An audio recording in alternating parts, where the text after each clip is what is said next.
कैसे नहीं चोरवा जैसन घर में घुसत हवा।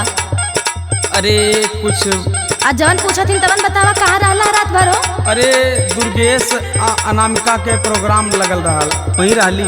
तो तू वहीं रहला भिनैया मत हवा? हाँ हो वहीं रहे। हम कुल जानत हन तू झूठ बोलत हवा। सुन हाँ हाँ बोला। काहे आइल बाटे गाल पे ललैया हो, काहे आइल बाटे गाल पे ललैया हो, कौने सावत से करेला चचला रैया हो। कुल बुझत हई।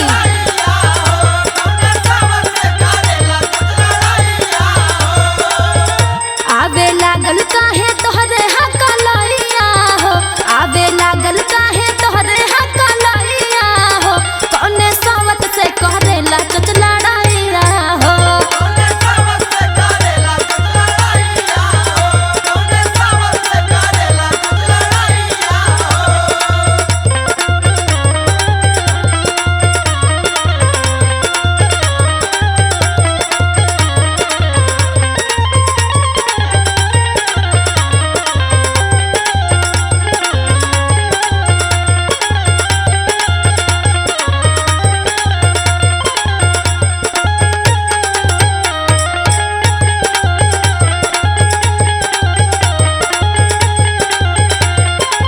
सुनत नइखे आजकल हमारे एगो बतिया,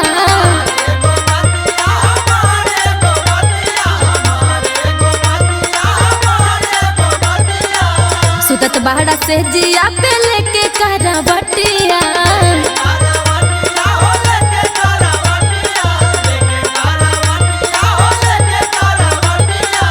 सुनत नइखे आजकल हमारे एगो बतिया, सुतत बाड़ा से जिया पे लेके करवटिया। काटा तारा चोरी चुपे रसमलैया हो, काटा तारा चोरी चुपे रसमलैया हो, कौन सोवत से करेला चचला रैया हो।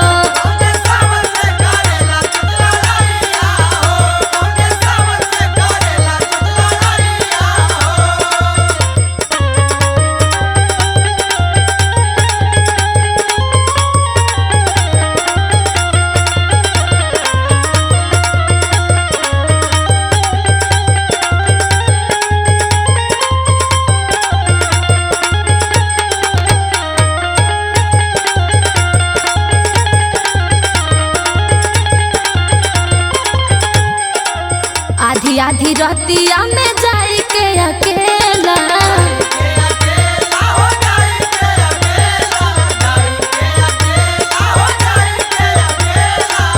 जाना तानी जमन तू खेलावा तारा खेला।